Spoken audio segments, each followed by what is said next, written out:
This is every Slashie's dream, side hustle to full-time. So if that's what you were here for, you're in the right place. So today we're going to be talking about taking that jump from side hustle to full-time, how these wonderful women did it, what it took, and what it takes to keep going. So I'm going to go down the line and introduce these lovely women, and please hold your questions and pause until the end, please.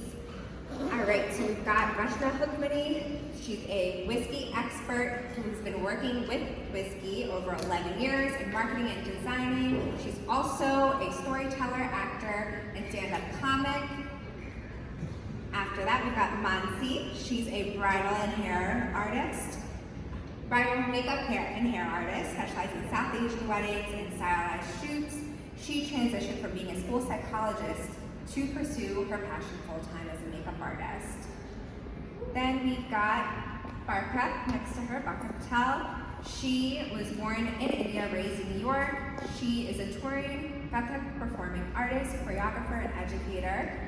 She is also the artistic director of Barka Dance Company, through which she performs and teaches in New York City.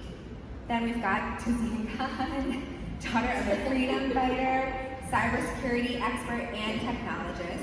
She is diving headfirst into disruption with a humorous twist. Khan is bringing security and data privacy in the forefront to our business dialogue. So I'm going to start out with some general questions and move into our individual questions.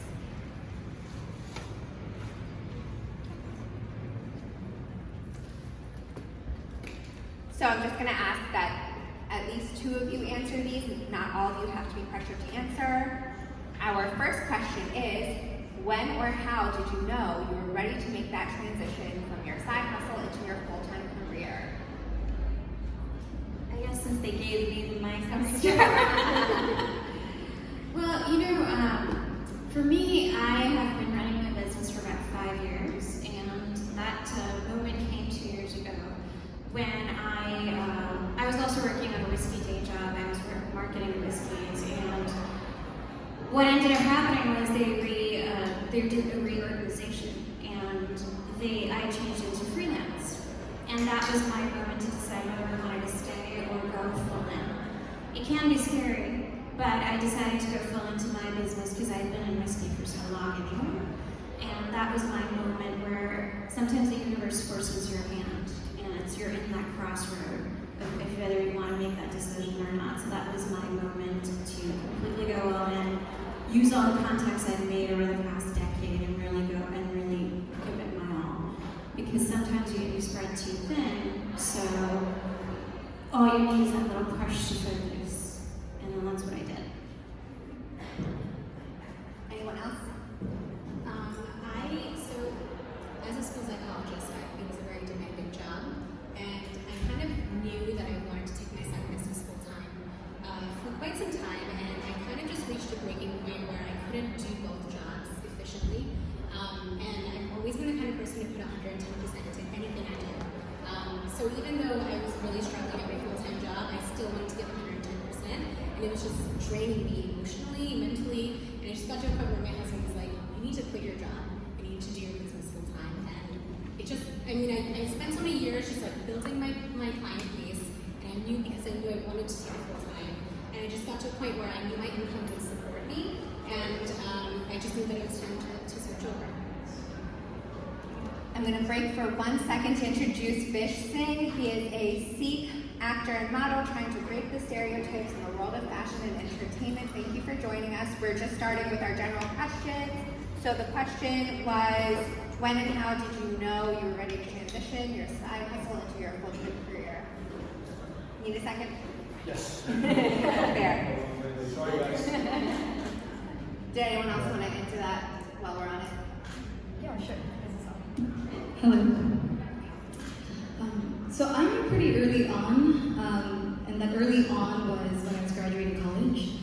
It definitely wasn't an easy decision. I think I had bombed the MCAT, like most other Indians probably don't, and I had to decide when I was going to take the MCAT again. And thinking about the process of like sitting in a room and dedicating those hours hours to studying and then not spending the time as a creative in rehearsal, on stage.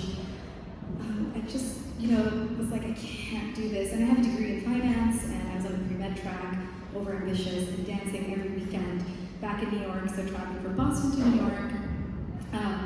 So just when we were graduating, I didn't have a job, I didn't have the med school admission that I wanted, and then I just, had the push from my parents to kind of just take the leap. I went to India, explored the industry a little bit more, learning classical dance, and yeah, here I am. Here's where I am.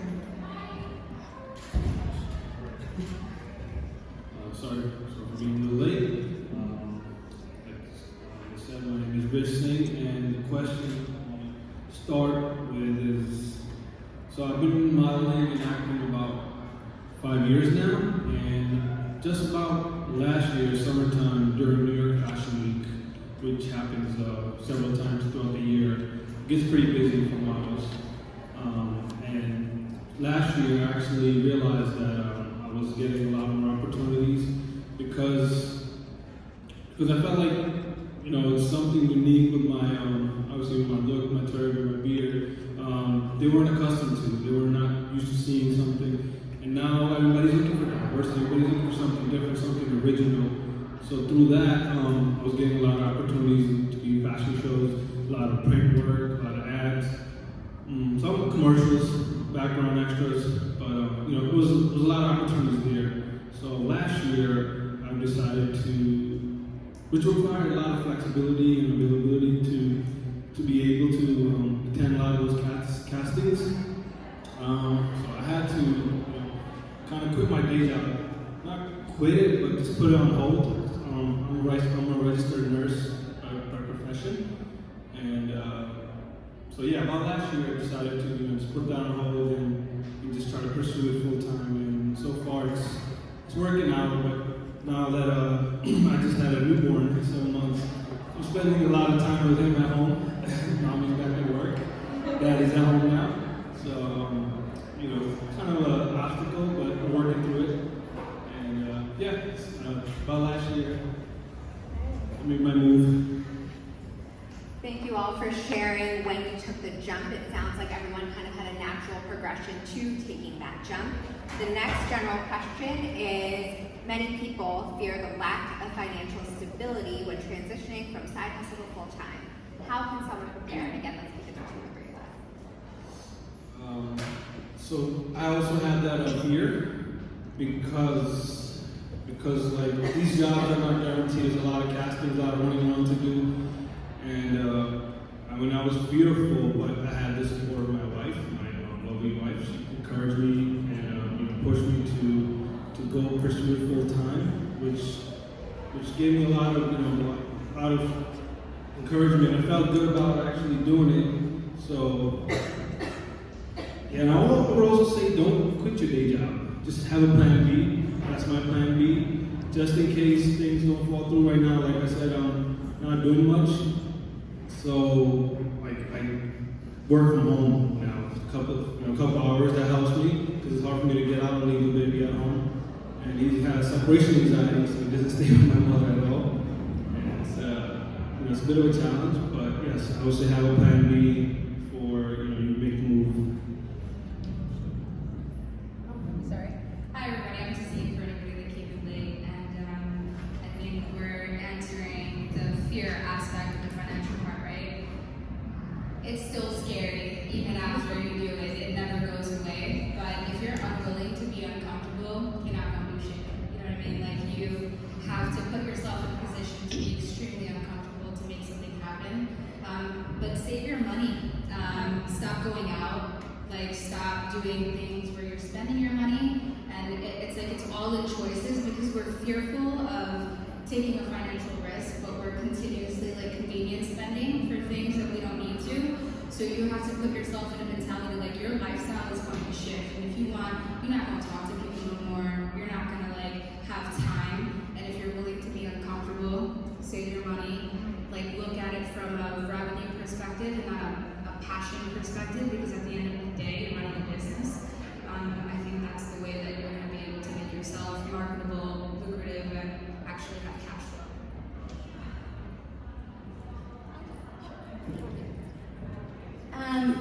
I agree with our lovely panel of friends here, is that it's okay to feel a little uncomfortable, and saving money and making sure that revenue is the goal. To add to that is, there are different strategies you can follow. For example, for me, I have 3 avenues to my business. My business is a whiskey experience company, but I also have my own whiskey-based balloons and line, and I also have a VIP membership club where I teach people how to invest in whiskey, and it's a paid membership.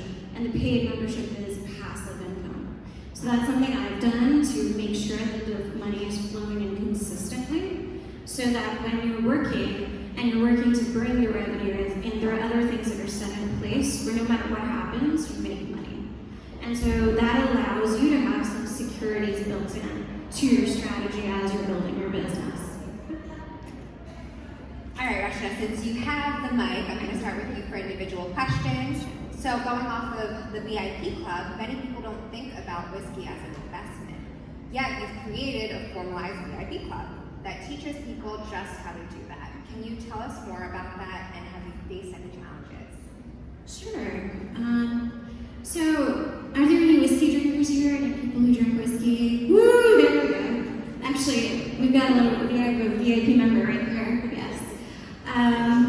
Whiskey has been having a moment for the past decade or so, and it's not going to slow down. There are a lot of premium whiskeys. Macallan in 1926 sold at auction for $1.9 million. And so, needless to say, that number speaks for itself. It's a lucrative investment. And because people are really drinking whiskey right now, the demand for it is so high. Brands like Japanese whiskeys like Yamazaki, Hibiki, they have whiskeys that used to be $90, they're now over $600-$700. So the returns on them are fairly high. And the interesting thing about it is because whiskeys are an actual product, it's not like investing in stocks or bonds. At the end of the day, if a company closes down, you lose those stocks. At the end of the day, you still have great whiskey. And so what I wanted to do is create a formalized space for people where they can have an alternative to investing from stocks, bond, real estate, and whiskey is that for me. And so I created that. I would say that the biggest challenge I faced was people feeling fear, which is true of anything. Once you start investing your money, how are you going to do this? But the point of there is what do you want to do? Do you want to supplement your income? And that passive income is a big thing for me. Or do you want to do something where you're living salary to salary? So the biggest challenge was justifying why they would spend that money. But once I created a container of people who are interested in investing, I already know that these people are leaning in. It takes time. The VIP Club was probably the slowest to build, but on year 5, we have over 1,000 members, and the word of mouth also really helps. So building your place in the market as an expert takes time. But once that challenge, you overcome it, the rest just kind of flows. Thank you. Next one for you, Ms. Rashna. Okay. You're the first South Asian woman to own a whiskey company. So as a female leader, what stigma have you had to deconstruct surrounding your passion? And do people consider the education that goes behind palate storytelling? Great question. The simple answer is yes. I did face challenges. This happens with a lot of different industries. Whiskey, like a lot of different industries, is a male-dominated industry. So when I was first building it, obviously the idea of a woman doing something like this was a challenge.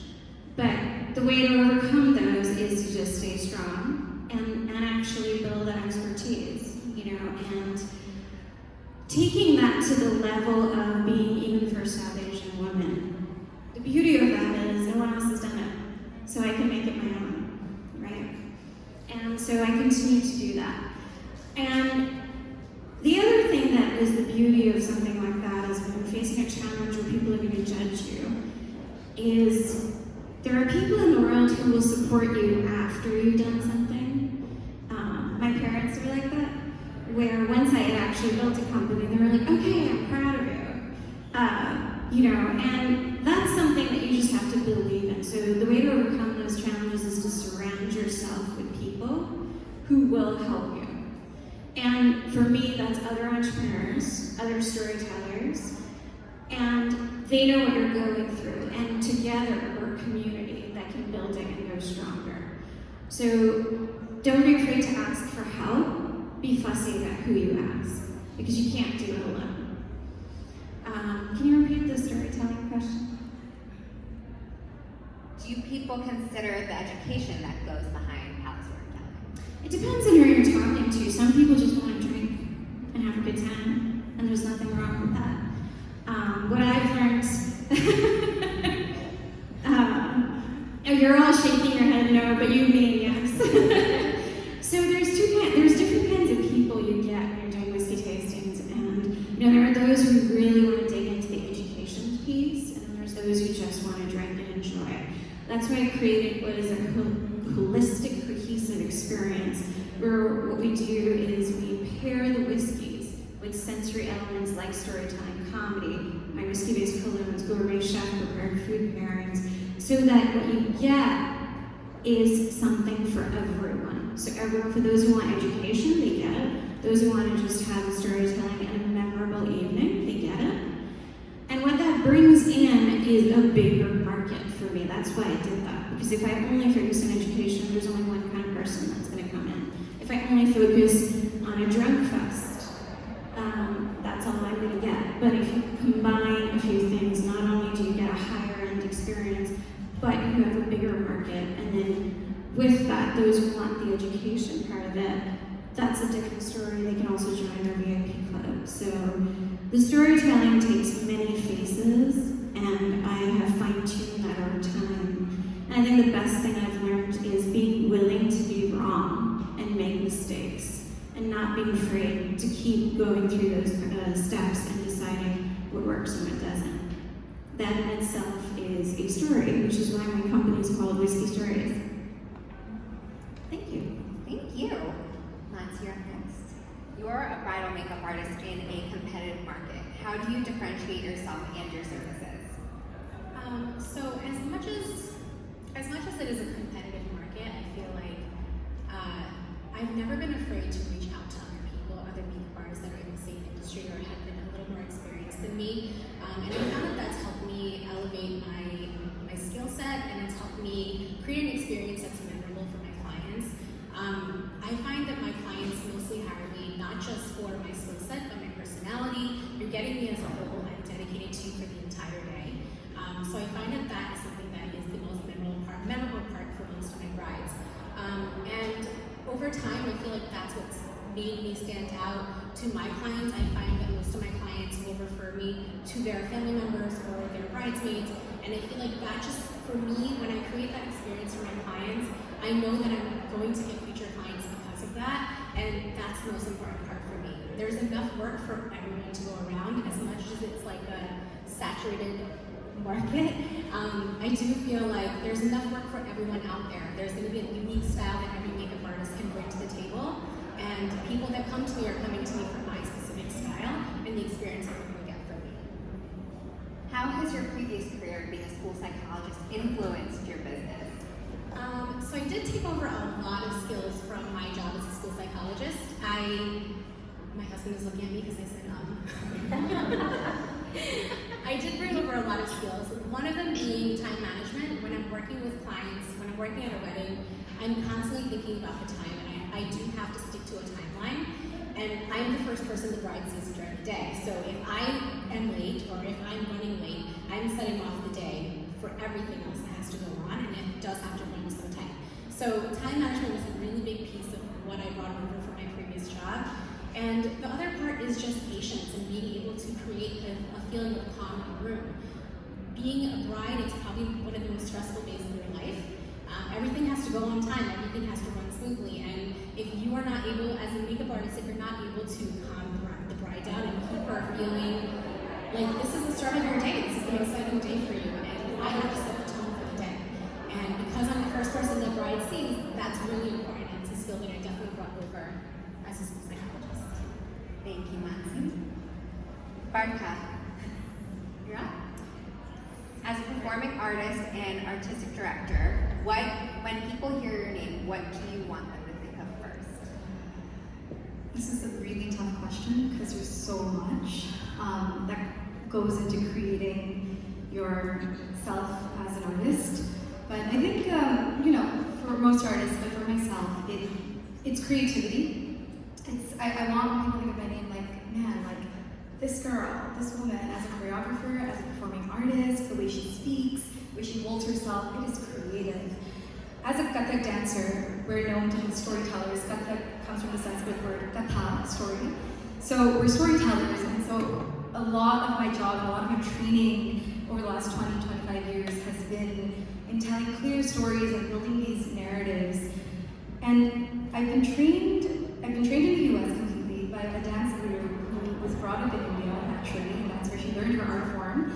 Her name is Rachna Sara.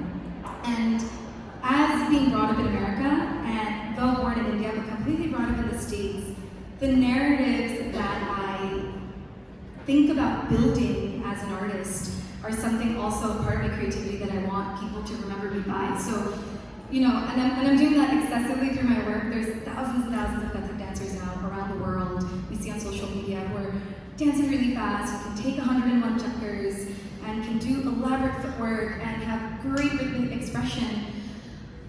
And that's great. And so now to set myself apart from that creatively, I'm working, man, it's a lot of work, but it's work to build your process, your movement, and how to take the technique you've learned and make it into your own distinct vocabulary. And then going back to storytelling, like, not kind of like my kind of outlook on it is to step away from the traditional storytelling of gods and goddesses, which are wonderful and have so many wonderful social messages, but to really kind of have this human perspective to it, like telling the story of an actual South Asian woman in today's day and time and what she's going through, but sticking to the technique of Indian classical dance. So we hear a lot of stories where the creative passions and careers aren't supported, and that requires fighting against your family or conditioning. Rachna kind of shared her experience, but can you share where your support came from and what it looked like? Yes, absolutely. I think this is a great question. And I know a lot of people in the room might not connect to this, or they might, which is awesome. I think when I made the decision right out of college, I went to a wonderful university. My parents supported me attending Boston University and helped me pay through college and just be comfortable and successful. When I made the decision to be like, okay, I don't want to do anything with finance or medicine, I'm going to become an artist, a creative artist. What do you guys think? So it's interesting. My mom, like many people's moms maybe in the room, she's a textbook like Indian auntie, like anxious about her daughter's success. And not that she'll make it, but really like financially, how are you going to manage this? And so in 1 year, I had my mom like, okay, you can do it if you're going to make money. How are you going to make money? How are you going to make money? And then when you get tired of making that money, because for performing artists, the money-making avenues are education, you teach classes, performing, literally rehearsing and then presenting your work on stage. And then, it's basically those two, at least for me at this moment. And then on the other hand, I had my father, whose background they came from this my dad basically built himself from nothing. He had no knowledge of, they're in the diamond and color store business, and he had no knowledge, did not have any guidance. And oftentimes in his family growing up, they didn't even have enough money to buy milk. And the one, 500 milliliter bag of milk would last them a week because they would dilute it. And so the way my dad made it is, sheer hard work, sheer perseverance. So his only question was, you can take this jump. I'm here, I'm standing behind you if anything happens, but you're not looking back. This is it. This is it. So that was 2011. It is 2019, and God is great, and faith is great, in yourself. If there's no God for you, that's fine. But the spiritual faith of just yourself and that you can do it is support enough, is a good environment enough if you can cultivate that from within. And it took a lot of spiritual practice, a lot of listening to Oprah, Deepak Chopra, Sadhguru, and I can name so many more, Eckhart Tolle, all these wonderful people just building that environment along with mom and dad, who then beyond words of support, help build a dance studio in our basement. And yes, you can have rehearsal at any time. Yes, we'll pick you up at any time. Yes, you want to go to India to here's how we're going to help you get there, and here's all these people who are going to help us fundraise for your next event. So I've been blessed. Thank you. Lizzie, you are shattering glass ceilings as a cybersecurity technologist and data security connector. What was the pivotal moment that sparked you to change your focus to the social impact of cybersecurity? Because y'all are making my job too easy. Clicking stuff. No, I'm just kidding. So I have a different narrative a little bit, right? So it's not like I decided to do like a completely starkly different work than what I do now. But I'm changing the industry starkly differently. Like there's a lot of white people that are in the security industry, and that's why I married a white man to like fit in, you know, get some privilege. But no, that's not why. But you realize how somebody like me, I'm a reverend. I'm not going to not be me because I am intimidating you. So I was just like, hey, there's like this entire industry where they don't talk like normal people, and they like don't have social abilities. I'm like, wow, okay. And then there's like talking to everybody else, my family members, my friends, and I'm like, y'all are doing some real stupid shit on the internet. Like, I don't think you understand how this affects you, you personally, how it affects institutionalized racism, how it affects being marginalized and continue to be marginalized. Female business owners, your data, what you're putting out there, what you're clicking on, they listen in on all the algorithms and they're throwing it back at you in a way you don't want, right? And even Instagram, like all of it's just so heavily connected, and people aren't talking about it because it's not cute. It's not something that you really want to talk about, and it's it's so scary once you do understand. So I took it in me that I was like, okay, there's a lot of gaps that need to be filled. So I decided, like, no, I'll just make cybersecurity a little ratchet. I'll make people listen a little bit more. And now it's kind of working out because I think it's such a relevant piece of how it affects our day-to-day. And if you don't want to listen to the person telling you, like, how are you going to learn and tomorrow about a password management keeper, and then find me and let me know if you do. Going off of that, have you found it difficult marrying social activism with technology? I don't think I've found it difficult, like the social activism part with technology, but from a security aspect, getting the security industry now to take me seriously, because they want me in this box of like having these like elitist conversations and like being all like, you know, something that it shouldn't be. So when they see, even in business meetings, right? So I'll give an example. Right now, in the way that my business is set up, it's consumerized, and then I also do B2B. And historically, I've always done B2B work. Now I'm doing B2C. So I'm talking to everybody, and I'm like, okay, I'm a tech influencer. Like, swipe up, but I don't have enough followers, so follow me, tech and tax. But I'm trying to get people to understand, like, use products. So I have an affiliate company, and I spoke to a woman that worked there. They spoke to me first, I guess, as an influencer, and this is a conversation I've never had before. I had to speak to a different department because what I do is I resell technology into businesses, and I set up a security posture. So I go and I say, like, yo, this is what you're lacking. These are the things that can help you, and then I bring in the people that I broke relationships with, and that's how I make my money. And so when I asked her, I was like, hey, what's your reseller program look like? She was just like, well, you know, it's quite a mature program, and I don't think she knew my background, and she immediately thought that I, you know, because I use like shit, that word, like they think I'm a part of a group that they can't associate with, not realizing that they don't even close the number of deals that, like, at the threshold of where I actually am, right? Like, they're like, our largest deals are $5,000.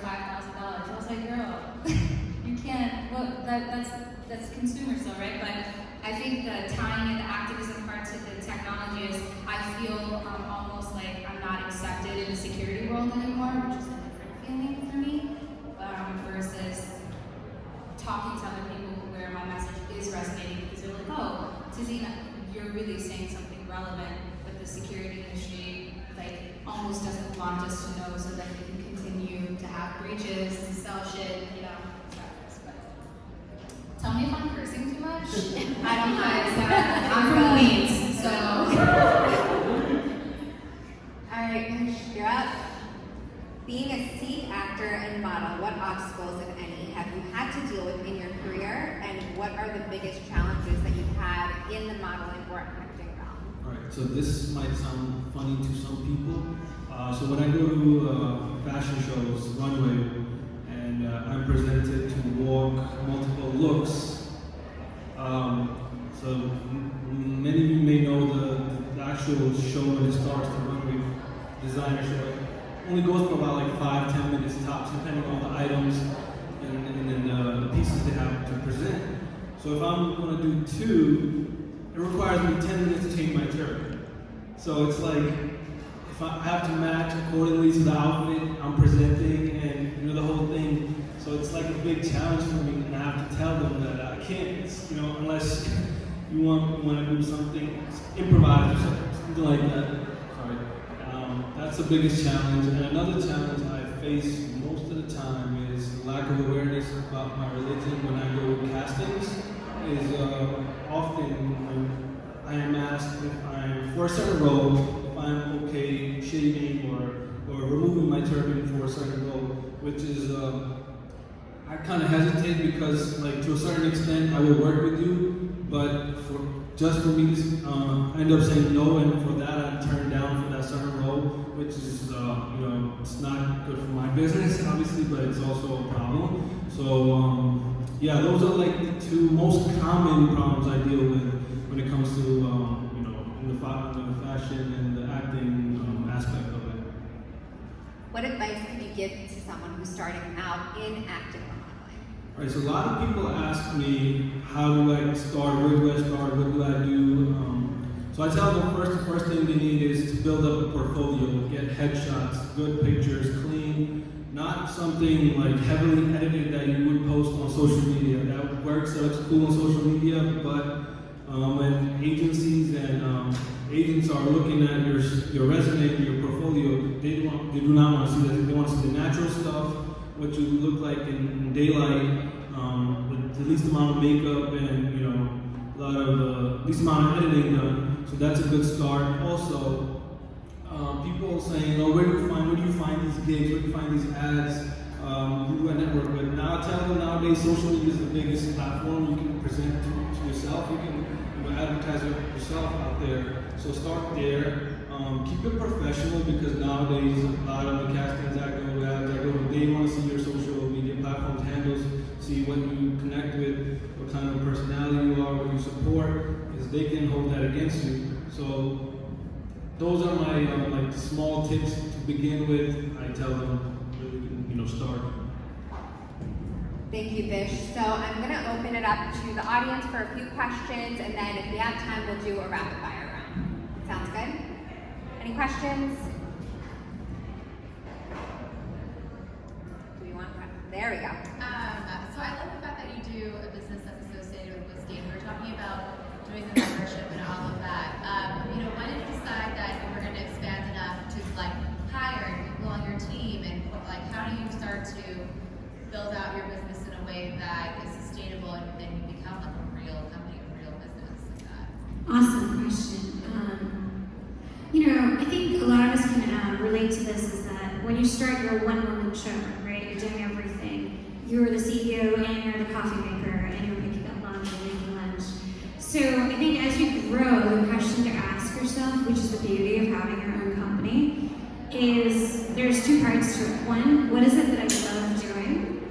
And what is it that I can outsource? And what is it I can delegate? Because one of the reasons we get into a business for ourselves is because we want to make our own path. So I love creating, I love storytelling, I love seeing the joy on people's faces when I do my whiskey experiences.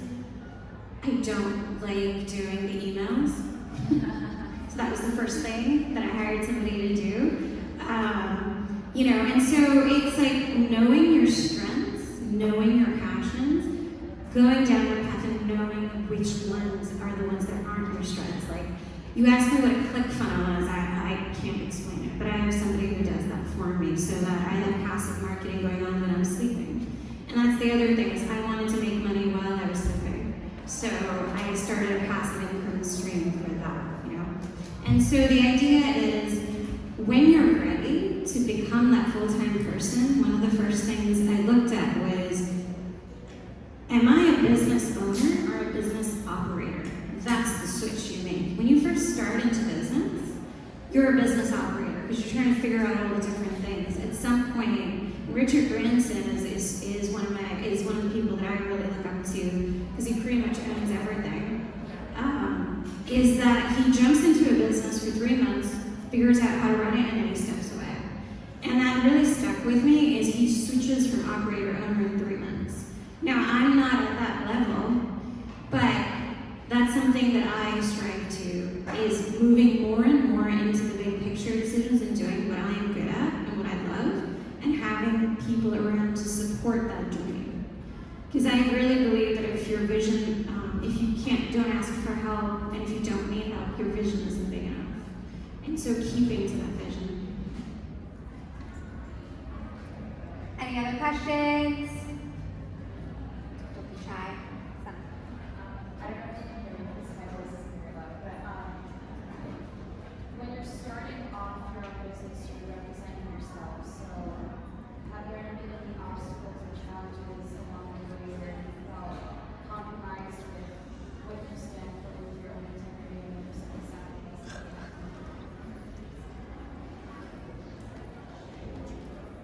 I think I touched on it earlier, so I'll be quick to give somebody else an opportunity, but I think you have to decide what your pillars are. This is something my brother told me a long time ago. You have to understand what are the pillars and the foundational parts of you that you are unwilling to budge on. And I think that's what really was the impetus of my shift from being in the corporate side of security, which I still am, but deciding to do my own thing. Because there were things that I had to do that were going against my moral pillars. Like, I can't be myself. I spent my entire life lying to my mom and dad. I'm not going to do that for work and hide who I am. Because, you know, once you get married, you can actually be who you are with your family. But it's like, it was an interesting idea and concept of like, I have to be very firm, especially when you're working with all white people and only white people. And they're like, oh, you look like Grandpa Chopra. And I'm like, actually, I don't. Like, that was not racist. And so being able to understand, like, I do care. Like, people that say, like, I don't care what other people think, like, no, I care what other people think in a sense of, I want you to know me because, yeah, I'm irreverent the way that I am, but I carry empathy in everything that I do, and I take constructive criticism with grace. And I think that when you have your pillars and you're making that shift, those challenges for yourself at least, if we talk about spirituality, once you understand that, it makes it a lot easier for you. Anyone else? Questions? How do you sell your story authentically when you're starting off your business, and how do you stay true to yourself? You just do it. Yeah.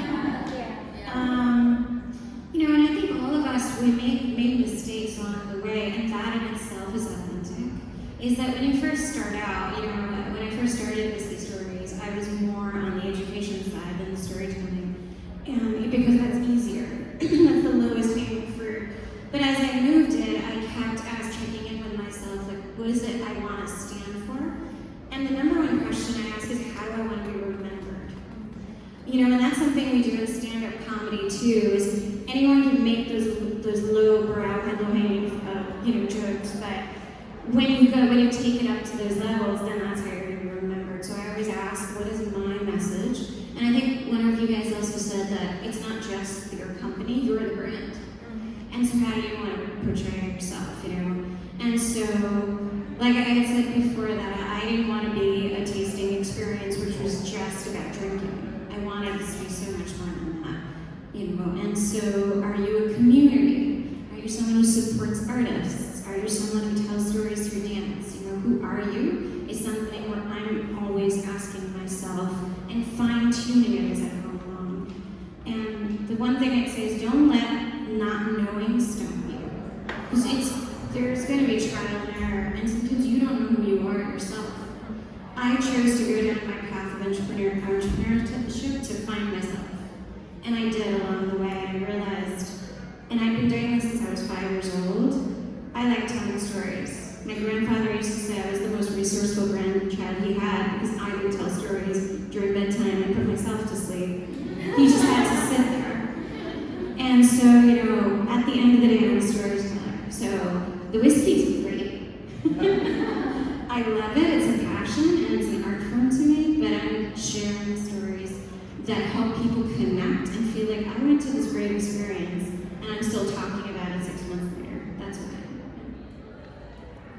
Just to add on that a little bit, I think when you're starting to build stories, and I think I had this struggle a lot, and kind of how to stay authentic, I was always scared that somebody else was already telling it, especially with my current ensemble work that I'm working on called The Liberated. And it's a story of a woman in a patriarchal society, and she has this inner conversation, and that inner voice is a goddess that I kind of characterize it as, kind of keeping that classical aspect to it.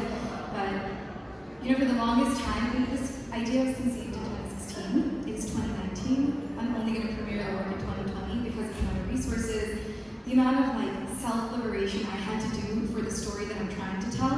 But through it all, I definitely was nervous, oh my god, other women are doing this, other men are doing this. The Me Too movement, everyone's got this crazy amount of good work. My stuff doesn't even touch that.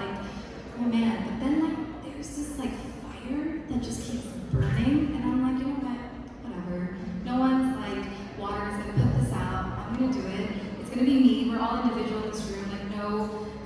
No finger on each hand looks the same. They're all different. So we all have this individuality. We just gotta stay with it, and it doesn't matter what anybody says.